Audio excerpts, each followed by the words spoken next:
বিএনপিকে ইসলামপন্থীদের আনুকূল্য পেতে হবে, এর অন্যথা দলটির জন্য ঝুঁকিপূর্ণ হবে। মাওলানা মামুনুল হক বলেছেন, আগামী নির্বাচন বিগত 54 বছরের রাজনৈতিক সংস্কৃতির পর বড় ধরনের আঘাত হানবে। একটা পরিবর্তনের ভিত তৈরি হবে এবং নতুন বাংলাদেশ গড়ার জন্য এই নির্বাচনের অন্যতম গুরুত্বপূর্ণ মাইলফলকের ভূমিকা পালন করবে। তবে আগামী নির্বাচনে বাংলাদেশের রাজনীতির সব সংকট সমাধান হয়ে যাবে, এতটা আমি আশাবাদী নই।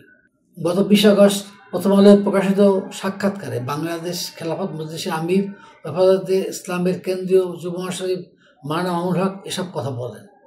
সাক্ষাৎকারে ইসলামী বক্তা মামুনুল হক আগামী নির্বাচন, জোটের রাজনীতি, জামাতের সঙ্গে সম্পর্ক ও মতপার্থক্য, ছাত্রছাত্র হত্যাকাণ্ড, নিজের দ্বিতীয় বিয়ে ও সোনারগাঁওয়ের ঘটনা, আওয়ামী লীগের প্রথম থেকে বিএনপি শিক্ষাসহ নানা বিষয় নিয়ে খোলামেলা কথা বলেছেন।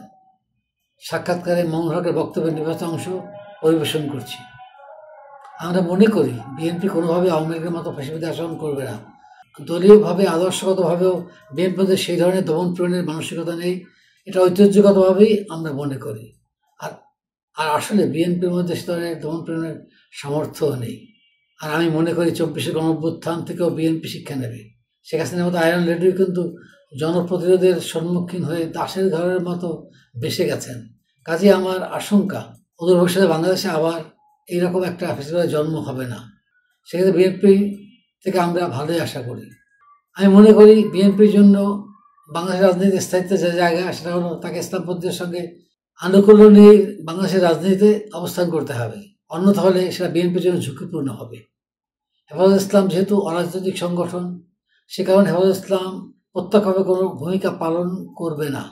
এটা হেফাজতের ঘোষিত চূড়ান্ত নীতি। তো হেফাজত ইসলামের মধ্যে যেহেতু অনেকগুলো সংগঠন আছে বা রাজনৈতিক অরাজনৈতিক সব ধরনের নেতা এখানে সমবেত আছেন, সেক্ষেত্রে আমার মনে হয় ইসলামী দলগুলো বিভক্ত হয়ে তাহলে হেফাজত ঐক্যবদ্ধ কোনো দৃষ্টিভঙ্গির পর থাকতে পারবে না। বিএনপির দুজন শীর্ষস্থ নেতা হেফাজত ইসলামের আমির শাহ মহিবুল্লাহ মাহবুবরী এবং চট্টগ্রামের হাটাজারি মাদ্রাসার পরিচালক সাক্ষাৎ করছেন। এটা ইঙ্গিত দেয় যে বিএনপি হেফাজতের সঙ্গে সখ্য এবং আনুকূল্য চাইছে, সেটা প্রদর্শন করতে চাইছে। তবে আমি মনে করি সবার জন্য হাটাজারি এবং হেফাজতের দুয়ার উন্মুক্ত আছে। একটা মানুষের একাধিক পরিচয় থাকতে পারে। একটা মানুষ একই সঙ্গে যে রাজনৈতিক দলের সদস্য, আবার একই সঙ্গে সে কোনো সামাজিক সংগঠনের সদস্য অথবা আরও ভিন্ন ধরনের সংগঠনের সদস্য থাকতে পারে। তো ব্যক্তির একাধিক পরিচয় থাকে। সেক্ষেত্রে আমি মনে করি যে আমরা যারা রাজনীতি করি, আমাদের রাজনীতির ভিন্ন প্ল্যাটফর্ম আছে, সেখান থেকে আমরা রাজনীতি করি। যদি কেউ হেফাজতের প্ল্যাটফর্মকে বেনিফিট বিবেচনা করে তাহলে বেনিফিট, কিন্তু আমরা এটাকে দায়িত্বের জায়গা থেকে বিবেচনা করি। আমরা ধর্মীয় ইস্যুগুলোকে দলীয় রাজনীতির মধ্যে উঠে মোকাবেলা করতে চাই। বিএনপি নেত্রী বেগম খালেদা জিয়া স্পষ্ট করে একটা বক্তব্য দিয়েছেন। তিনি আমাদের বলেছেন, আমরা বিএনপি ইসলামের রাজনীতি করি না, তবে আপনারা যদি ইসলামের রাজনীতির মাধ্যমে দেশে ইসলাম প্রতিষ্ঠিত করার পরিবেশ সৃষ্টি করতে পারেন তাহলে আপনাদের প্রতিপক্ষ হিসেবে পাবেন না। সেই জায়গাটা থেকে আমরা সবসময় দেখি আওয়ামী লীগের রাজনীতির একটা অন্যতম দর্শন হলো ধর্মভিত্তিক রাজনীতি। ইসলামী রাজনীতির উত্থানকে তারা সহ্য করতে পারে না কখনোই।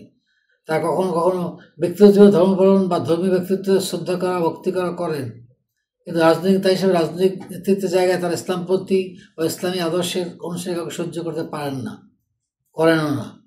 সেই জায়গাটা থেকেই মূলত আমার এই মন্তব্য, এবং মন্তব্যটা আমার খুবই সুচিন্তিত।